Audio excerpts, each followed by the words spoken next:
Conceptual Art, além do cubo branco, Land Art. A Land Art surgiu no final da década de 1960 como uma forma de arte em que a paisagem natural, seja ela terrena, aquática ou aérea, é trabalhada de modo a integrar-se à própria obra de arte, que pode ser realizada em lagos, montanhas, oceanos, desertos, campos, florestas e até mesmo em espaços urbanos, como praças, pontes ou monumentos. De certa forma, ela representa uma consequência da insatisfação diante da monotonia das formas simples do minimalismo, movimento anterior que influenciará profundamente a arte conceitual.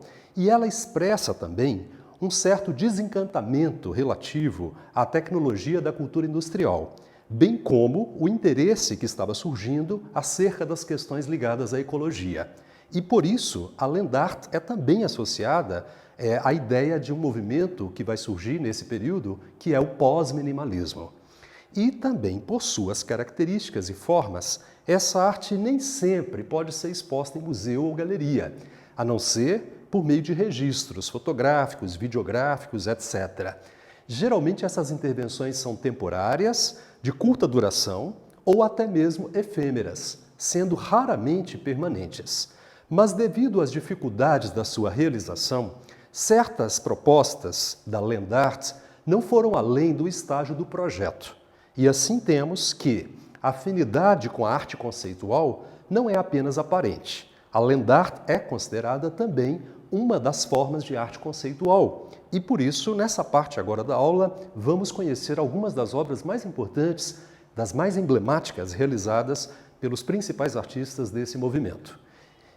E eu começo mostrando essa obra muito famosa do grande artista americano Robert Smithson, um artista que faleceu em 1973, muito jovem, mas que deixou várias obras, dentre elas esta que é a sua intervenção mais importante no contexto da Land Art e que foi realizada em abril de 1970 no Grande Lago Salgado de Utah, nos Estados Unidos.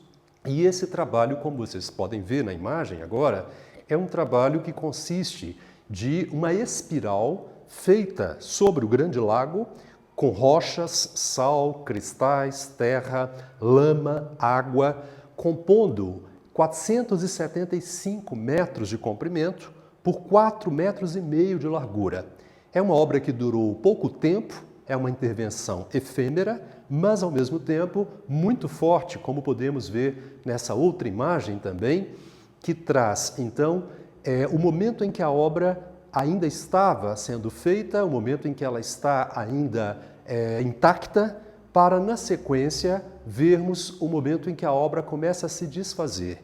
Em pouco tempo, essa intervenção vai, então, praticamente desaparecer. Mas ela traz uma questão muito importante, esse encontro entre a terra e a água.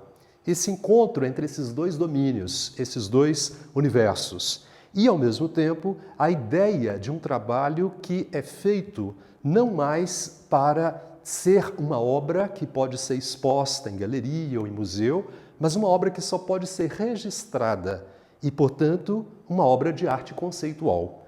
Embora seja uma obra muito matérica, muito orgânica, inclusive, é uma obra, diferentemente das obras que vimos na parte anterior, em que falamos sobre a linguagem, é uma obra que traz agora um outro tipo de linguagem. A linguagem que é pensada a partir de uma relação profunda com a natureza, mas, ao mesmo tempo, também só pode ser lembrada, só pode ser agora um objeto que ficou na memória do espectador. E, nesse sentido, a relação com a arte conceitual é bastante forte. Na sequência, vamos encontrar agora uma série de outras intervenções feitas também no âmbito da Land Art, e essa imagem que estamos vendo agora é uma imagem de um artista chamado Walter de Maria, nascido nos Estados Unidos e tendo falecido em 2013, e é um dos mais importantes artistas também do movimento, e ele traz aqui esse trabalho que foi uma intervenção que durou poucos dias numa galeria, a Galeria Heine Friedrich, lá na cidade de Munique, e esse quarto, ou essa sala com terra, tinha 50 metros cúbicos de terra, com 60 centímetros de profundidade, e foi montada na galeria, cobrindo várias salas. E a mostra durou pouco tempo, mas depois essa mesma obra foi refeita, agora permanentemente, em Nova York. A obra que vemos agora é uma realização posterior, de 1977, onde Walter de Maria, então, instalou no Dia Art Foundation, em Nova York, em várias salas, e o espectador tem acesso à obra a partir desse vidro apenas, ele não pode penetrar a sala, mas pode ver a obra, que cobre, então, a 60 centímetros de profundidade, toda a sala. E aqui a gente tem uma obra emblemática da Land Art. Essa relação com o minimalismo é muito forte, como vemos, né? O uso de uma terra mais escura cria um contraste muito forte com as paredes brancas da galeria, mas, ao mesmo tempo, a obra traz agora para a galeria não mais aquelas propostas minimalistas feitas com materiais industriais ou materiais que não têm uma memória, que não têm uma história, mas sim a terra, um material extremamente forte e, ao mesmo tempo, ligado à natureza. E a natureza agora vem para dentro do campo simbólico da arte. É essa a grande razão de ser dessas séries de obras que Walter de Maria, então, desenvolve ao longo dos anos 70. E a gente vê aqui uma outra imagem agora que mostra, então, a amplitude que essa obra tem e a sua profunda relação entre contaminar a galeria com aquilo que era do âmbito do externo, ou seja, da natureza, para dentro agora do cubo branco, criando um trabalho que também pode ser enxergado como um trabalho pós-minimalista. E como eu disse lá atrás, o minimalismo, ou pós-minimalismo agora, eles têm uma influência gigantesca sobre a arte conceitual. E por isso a Land Art é muitas vezes associada ao pós-minimalismo. Na sequência agora, a gente vê uma das obras mais emblemáticas do Walter de Maria, que é essa obra denominada Campo Iluminado, uma obra que funcionou entre 1974 e 1977 e foi montada no Novo México, nos Estados Unidos, com 400 barras de aço em um campo aberto de 1 milha por 1 quilômetro de extensão, e essa obra ela consistia então numa profunda relação com a natureza. O artista coloca então essas barras de aço que funcionam como se fosse algo que procura captar todas as reações de relâmpagos que ocorrem e, ao mesmo tempo, também como um para-raio.